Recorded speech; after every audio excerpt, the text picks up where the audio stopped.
On va parler d'économie et du soutien de l'État aux entreprises durant cette crise économique. Le gouvernement présente aujourd'hui un budget supplémentaire de 15 milliards d'euros, mais prépare en même temps la fin progressive du quoi qu'il en coûte. Alors pour en parler, j'accueille sur ce plateau Jérôme Bascher, sénateur Les Républicains de l'Oise. Bonjour. Bonjour Alexandre Poussard. Je précise que vous êtes également candidat aux élections départementales dans l'Oise. Et donc pour des raisons d'équité, on va afficher la liste de tous les candidats dans votre canton Je n'en parlerai pas.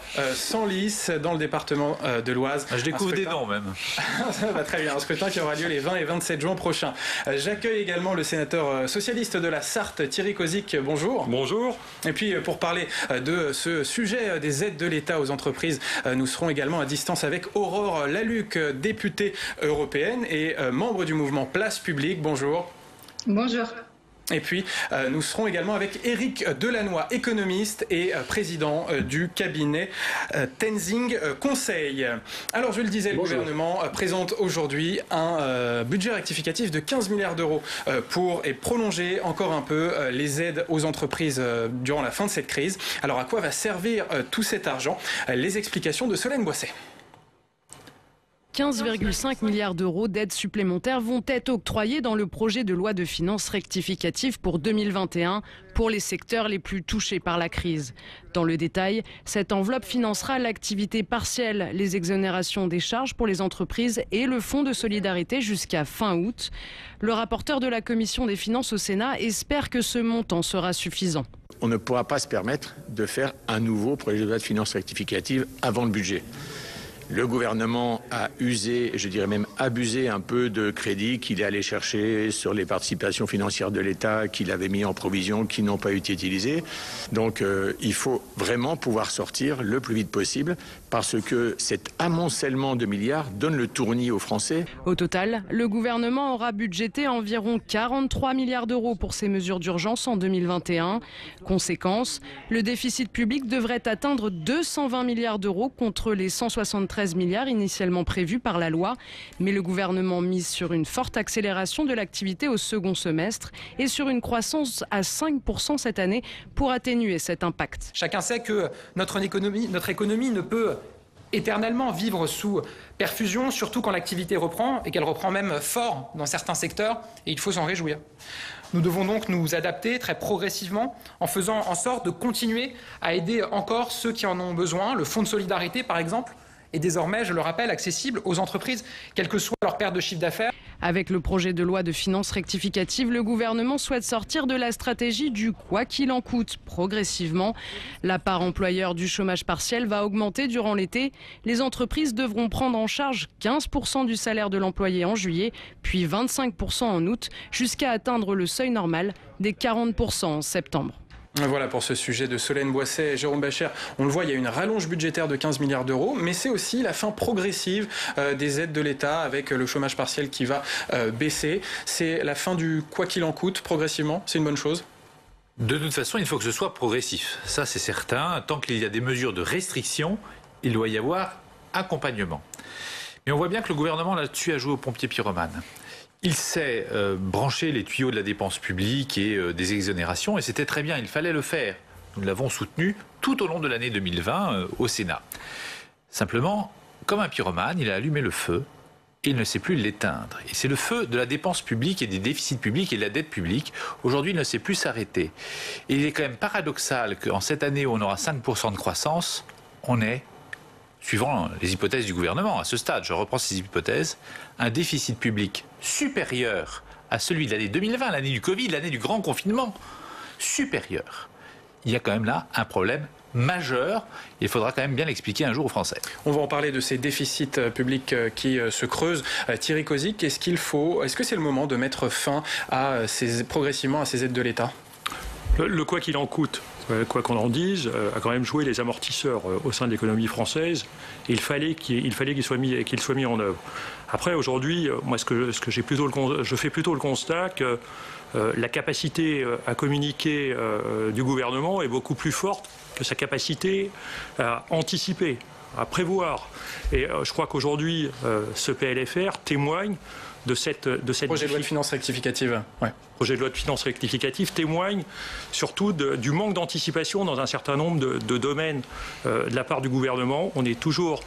C'est toujours au coup par coup. L'an dernier, je rappelle 2020, 4 PLFR, un décret d'avance au cours du premier trimestre, maintenant un PLFR. En fait, il n'y a aucune anticipation de la part de ce gouvernement. Une forte capacité à communiquer, mais on voit quand même qu'au final, on n'avance pas. Et le bilan qu'on peut faire aujourd'hui, c'est quand même l'état de l'économie française. Je rappelle quand même qu'au 31 décembre 2020, il y a près de 10 millions de nos concitoyens qui sont dans des situations compliquées, dont 2 millions de personnes qui sont en très grand... les difficultés sont encore plus fortes. Donc ça veut dire qu'il y a un moment, je crois qu'il faut aussi faire des choix. Le choix a été fait d'accompagner les entreprises, il fallait le faire. Et je crois qu'il aurait fallu aussi avoir une politique un peu plus ambitieuse et qui soit à destination de tous les publics. Éric Delannoy, quel est votre avis sur cette gestion économique durant la crise du gouvernement, sur ce quoi qu'il en coûte? Est-ce qu'il faut y mettre un terme maintenant et peut-être cibler ces aides sur ceux qui en ont vraiment besoin? C'est exactement ce qu'il faut faire. Il faut y mettre un terme maintenant parce que on doit revenir dans un jeu concurrentiel et un jeu compétitif. Quelqu'un qui sait que les aides ne vont plus arriver va mettre en place ce qu'il faut pour pouvoir redevenir compétitif sur le marché. Ça, c'est le premier élément. Moi, je suis très surpris des commentaires que je peux entendre parce que en économie, il y a ce qu'on appelle justement les anticipations qui conduisent à adapter ses comportements à ce que l'on permet de projeter. Et dans une crise comme celle-là, donner une perspective unique à moyen terme empêche d'avoir les meilleurs comportements à court terme. Donc j'ai presque envie de dire qu'en termes économiques, de pouvoir s'adapter à des situations potentiellement en réduisant, en annonçant des schémas courts en termes de réduction de dépenses ou en termes de réduction d'aide, puis ensuite en s'adaptant par rapport à la nécessité qui est conduite par la pandémie que personne ne pouvait prévoir, y compris les variants, ça me paraît être la meilleure manière aujourd'hui économiquement de ne pas gaspiller l'argent public. Parce que quand on parle j'ai entendu tout à l'heure, c'était très bien, il fallait le faire, c'est parce que c'était très bien, il fallait le faire qu'on s'est retrouvé avec un déficit public comme celui-là, parce qu'il y a toujours des décalages entre la dépense et le déficit public qu'on constate. Donc je suis toujours un peu surpris de voir qu'aujourd'hui il y a des critiques sur quand on voit que l'OCDE, c'est pas le gouvernement qui le dit, c'est qui communique. L'OCDE dit que c'est quand même le pays, la France, qui a le plus, on va dire, maintenu les revenus des concitoyens, puisqu'on est à moins 0,1% quand l'Europe en moyenne est bien au-delà de ça, et que nous avons réussi à provoquer une croissance positive au premier trimestre 2021 quand l'Europe est à moins 0,8 et que vous n'avez pas les chiffres. Attendez, Jérôme Bascher, on va vous faire réagir. Après, on peut faire des batailles de chiffres qu'on veut. Lisez les notes de conjoncture de l'INSEE. Aujourd'hui, la France est mieux préparée que n'importe quel. Et n'importe quel est préparé mieux que n'importe quel autre pays pour la reprise qui sera effectivement de moins 5%. Avant de donner la parole à Aurore Lalucq, une réaction brève, Monsieur Bascher? Non, je crois que vous avez oublié de lire la note de conjoncture de vendredi 28 qui explique qu'au premier trimestre 2021, là, notre croissance est négative. Oui. Vous êtes resté sur les vieux chiffres, c'est dommage, mais c'est très important parce que la France... Regardez la comparaison par rapport à l'Europe. Non, vous ne l'avez pas regardé, monsieur. Je suis désolé. Si. Mon métier, je suis statisticien économiste de l'INSEE, donc les dates, je les connais par cœur, donc vous n'avez pas de chance. Mais c'est bien de raconter des bêtises quand même. Alors, je le dis très sincèrement et de manière très importante. Au premier trimestre, nous sommes négatifs alors que nous n'avons pas confiné. Alors que les autres pays européens ont confiné. Nous avons confiné au deuxième trimestre et nous en aurons aussi les conséquences. Alors on ne va pas rentrer dans une bataille de statistiques et de chiffres. Aurore Lalucq, je voudrais avoir votre analyse. Est-ce que vous êtes d'accord avec ces analyses économiques? Est-ce que ce quoi qu'il en coûte a eu des effets bénéfiques sur notre activité? Non, en fait, il fallait faire effectivement un quoi qu'il en coûte. Il n'y a pas de sujet à ce niveau-là. On pourra par contre revenir sur le comment il fallait le faire. Non, en fait, ce qui est terrible dans cette histoire, c'est que finalement, la sortie progressive du quoi qu'il en coûte est effectivement logique et elle doit se préparer. Tout comme il faut se préparer à faire l'inverse si jamais il y a un sujet et si jamais on revient dans une situation sanitaire problématique. Il faut être souple en économie. Après, le problème, c'est que c'était cousu de fil blanc. C'est-à-dire qu'il était évident que le gouvernement gouvernement allait faire du quoi qu'il en coûte et allait dire « Oh là là, mon Dieu, la dette se creuse, il va falloir faire des réformes. » Et les réformes, c'est toujours des réformes structurelles qui tombent sur les plus faibles d'entre nous. C'est ça le problème, c'est qu'en fait, c'est la manipulation d'arguments pseudo-économiques pour faire de la politique purement politicienne qui n'est pas assumée. La réalité, c'est que si ce gouvernement était vraiment attaché aux finances publiques, dans ce cas, déjà, les aides auraient été conditionnées. Premier point. Là, certaines ont été utilisées pour verser des dividendes. J'ai rien contre les dividendes. Que l'argent public, en moment de crise, soit utilisé pour ça, c'est inadmissible. Premier point. Deuxième point, on aurait eu un plan de relance avec un effet de levier. Là, on n'a même pas d'effet de levier sur ce plan de relance. Ensuite, on n'aurait pas eu des coupes dans les impôts. Si les finances publiques, vous y êtes attachés, vous faites rentrer de l'argent. Vous ne faites pas un plan de relance dans lequel on supprime une partie des impôts de production. Vous ne faites pas une rallonge comme il vient d'être fait et que j'aurais pu saluer, sincèrement, sur les 15 milliards, mais dans lequel, en fait, il y a encore des exonérations de cotisations. J'insiste sur le terme de cotisation et non de charge. Et puis, par ailleurs, et là, c'est la députée européenne qui parle, on a un gouvernement qui se dit obsédé par les finances publiques, mais qui sabote toutes les négociations fiscales. J'en veux pour preuve encore hier sur la transparence fiscale qui aurait pu nous aider à rapporter des milliards dans les caisses de l'État et où le gouvernement a pris pour base une note du MEDEF comme base de négociation.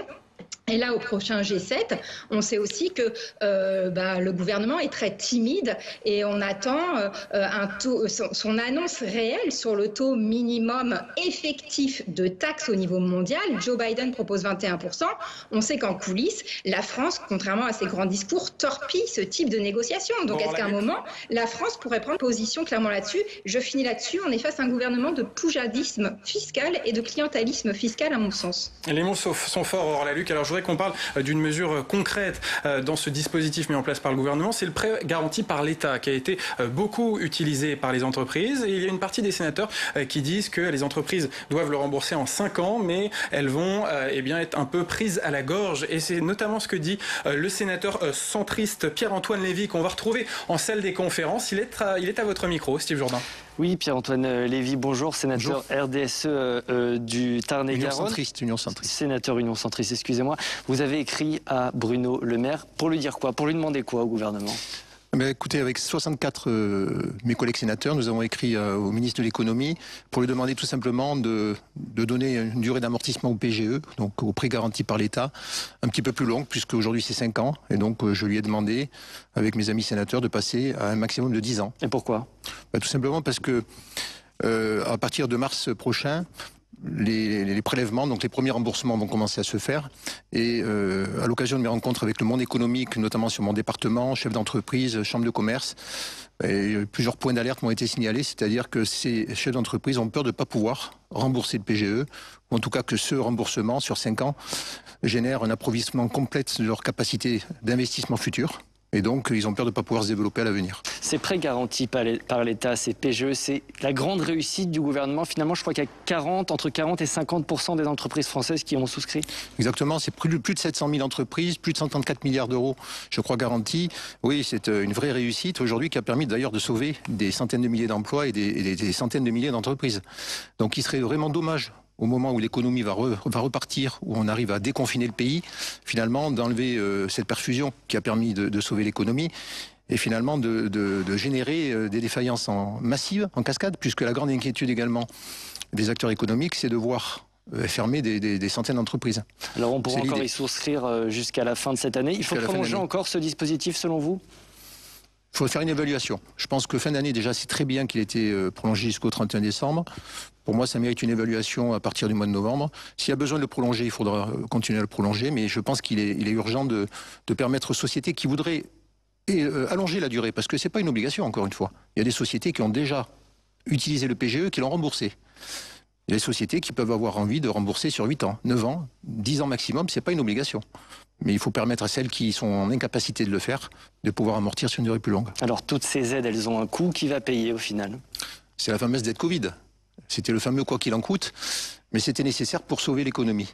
Donc aujourd'hui, je pense que nous avons franchi un cap avec quand même...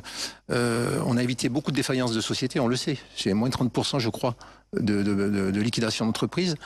Donc le fameux quoi qu'il en coûte, là aussi, il va falloir petit à petit retirer les perfusions de l'économie. Pas le faire brutalement, parce que sinon on pourrait mettre en difficulté un grand nombre de sociétés.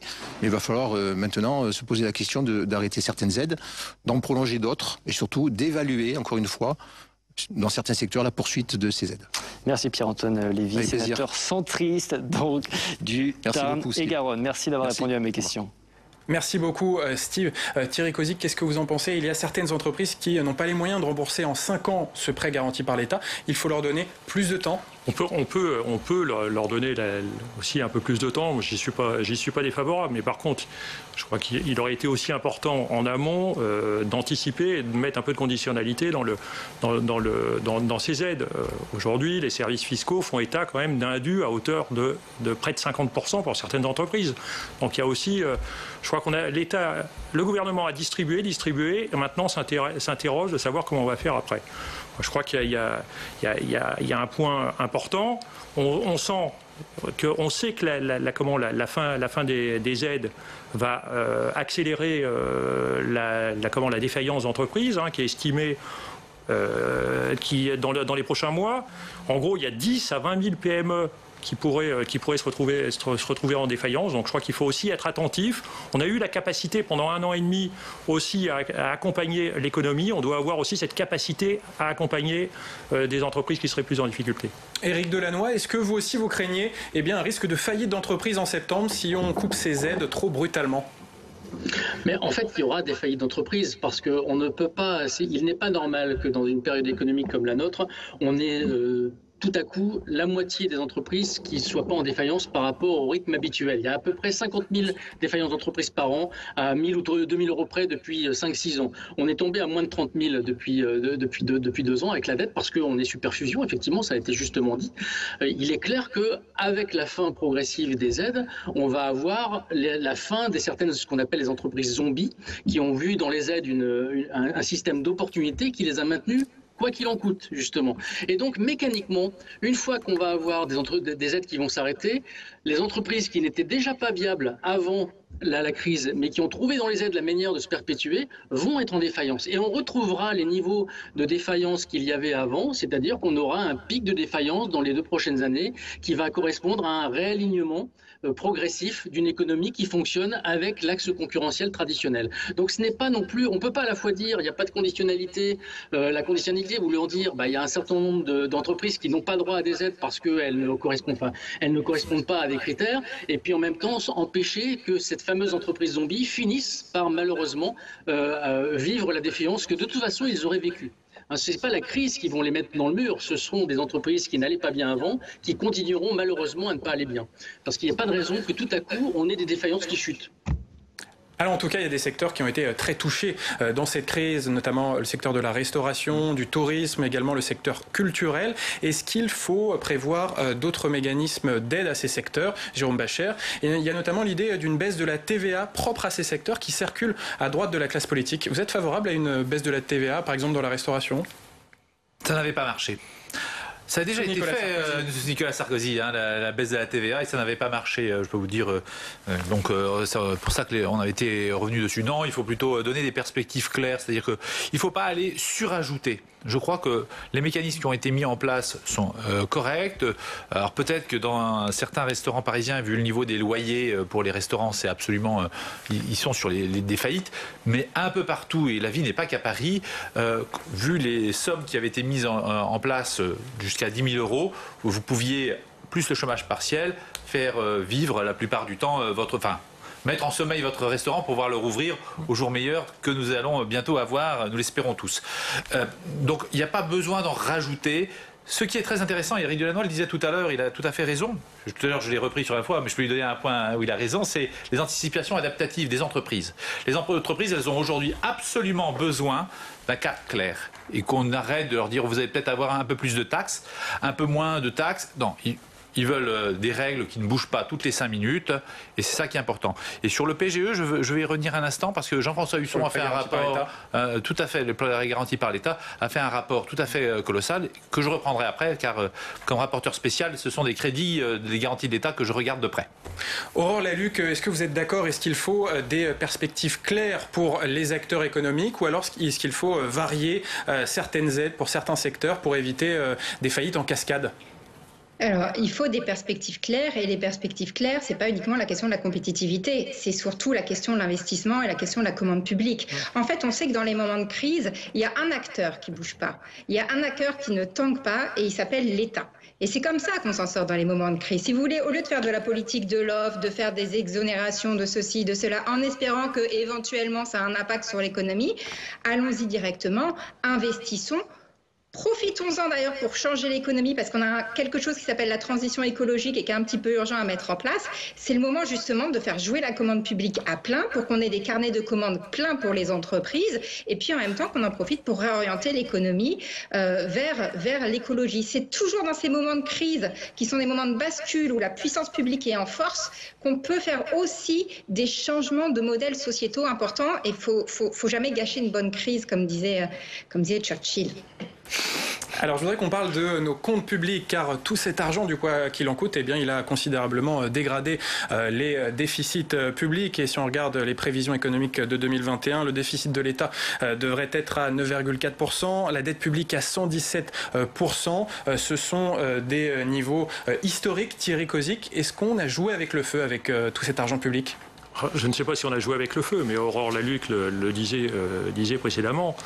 Il faut savoir que les entreprises du CAC 40 aujourd'hui ont généré 140% de leurs résultats en dividendes. Ça veut dire qu'en gros, il y a une partie des aides de l'État qui a servi, ils ont pris dans leur trésorerie et ils sont servis des aides de l'État pour aller distribuer des dividendes. Donc ça veut dire quand même qu'il existe des fonds qui peuvent servir aussi à un moment à anticiper, à permettre aussi d'accompagner l'économie et notamment le remboursement de la dette. Et sur nos comptes publics, sur l'État Sur l'État, mais sur l'État, simplement, on voit également qu'il y a une partie de nos concitoyens qui aujourd'hui ont généré de la trésorerie, notamment via l'épargne. Je crois qu'il y a de l'argent dans l'économie, et donc on doit avoir la capacité aussi à un moment de pouvoir accompagner cette dette, ce remboursement de la dette. Voilà, au fil du temps, je crois que l'argent existe. Il faut aussi que le gouvernement ait la capacité d'aller le chercher là où il est. Jérôme Bachelard, est-ce qu'il faut aller ponctionner l'épargne des Français, ponctionner aussi certains dividendes du CAC 40 pour rembourser cette dette? C'est un peu compliqué le sujet de la dette, parce que en fait, la moitié de la dette aujourd'hui est détenue par des banques centrales. Donc, dont 25% de la dette française est détenue aujourd'hui par la Banque de France, dont l'État est le seul actionnaire. Donc, si vous voulez, il y a un petit jeu de bonne taux derrière tout ça. Elle crée de l'argent, et vous êtes l'unique propriétaire, vous vous prêtez à vous-même, ce qui serait interdit dans une société normale, mais ce qui n'est pas interdit lorsque c'est l'État et une monnaie nationale. Donc, le sujet de la dette n'était pas le vrai sujet. Le vrai sujet, c'est qu'on ne sait pas arrêter la dépense. Et si vous lisez ça vient de sortir aujourd'hui, le rapport du Haut Comité pour les finances publiques, présidé par Pierre Moscovici, il nous dit: le déficit structurel de la France s'accroît, et s'accroît énormément, de moins 5 points. Et ça, c'est beaucoup plus embêtant. C'est pas parce qu'on a un problème de conjoncture que notre déficit est en train de s'accroître. C'est parce que nous dépensons, et nous dépensons encore plus. Hors plan de relance, hors plan de soutien, la dépense publique de l'État augmente de 60 milliards. Entre 2019 et 2021. Nous ne savons pas arrêter cette machine folle. Il y a 1371 milliards en 2021. Voilà ce que nous dit le Haut Comité des finances publiques, très neutre. Nous sommes en train de dépenser sans le dire. Il n'y a pas eu d'effort fait avant. Il n'y a toujours pas d'effort fait sur les dépenses publiques, non pas pour faire marcher l'économie, mais sur le train de vie normal. Aurore Lalucq, est-ce que vous pensez que finalement la crise du coronavirus a caché ce problème d'une dépense publique trop forte de la part de la France?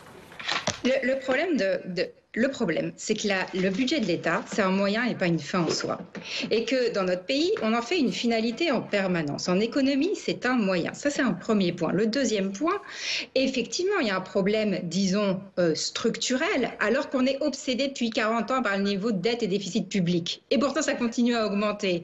Donc, c'est qu'il y a un sujet. Et le sujet, c'est la qualité des dépenses, à mon sens, premièrement. C'est-à-dire que la politique de l'offre, si on fait de l'évaluation correcte des politiques publiques, je suis désolée, ça ne fonctionne pas, ça n'a pas créé d'emploi. Ce n'est pas efficace.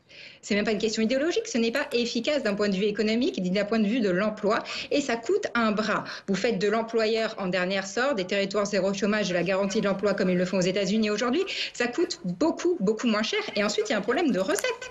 Et on le voit, on n'arrête pas de faire des coupes, et donc au bout d'un moment, oui, effectivement, on a un sujet qui est d'ailleurs, à mon avis, surjoué, mais on a un vrai sujet, et on a aussi un problème de dette privée.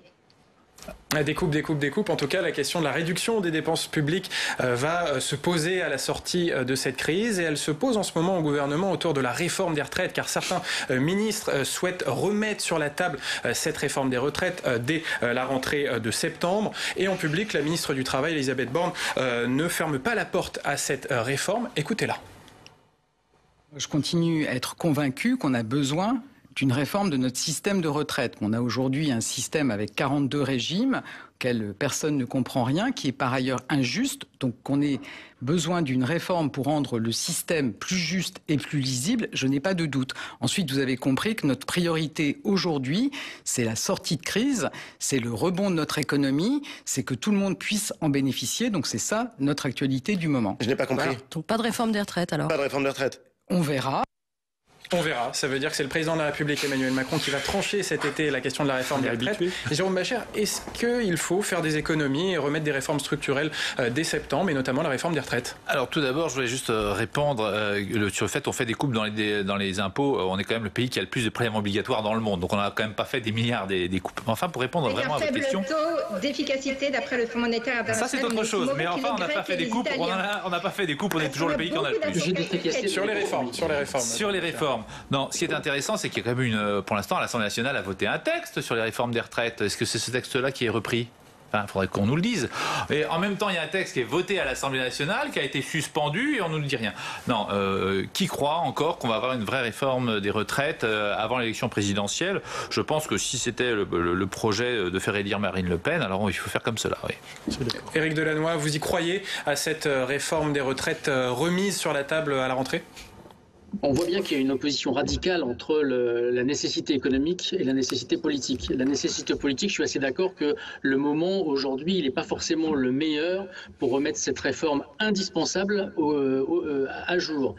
C'est simple, hein, on est en train de parler de dépendance, de vieillissement de la population, de financement de la dépense à hauteur de 10 milliards. On est en train de se dire que le niveau des actifs stagne avec une population qui vieillit. On ne peut pas se dire qu'on va continuer avec des prélèvements obligatoires les plus élevés au monde sans avoir la capacité à faire en sorte que tout le monde travaille plus. Le problème que ça pose, c'est de faire en sorte que tout le monde puisse travailler plus. Parce que ce n'est pas tellement le sujet d'augmenter l'âge de la retraite ou de faire la réforme des retraites. Quand on sait que dans les entreprises, à partir de 55 ans, entre guillemets, vous n'êtes plus personne et vous n'êtes plus employable. Donc il y a aussi un vrai sujet de reconversion qui va être un des enjeux majeurs en termes de réformes structurelles. Et pour revenir sur les réformes structurelles qu'on évoquait, il y a effectivement non pas un problème de niveau de dépenses publiques, c'est un sujet qui est très récurrent, il y a un problème d'efficacité de la dépense publique. Et on voit bien d'ailleurs que la crise du Covid l'a mis en évidence. On a un problème de capacité de décision, de capacité de relais de la décision de la bureaucratie française.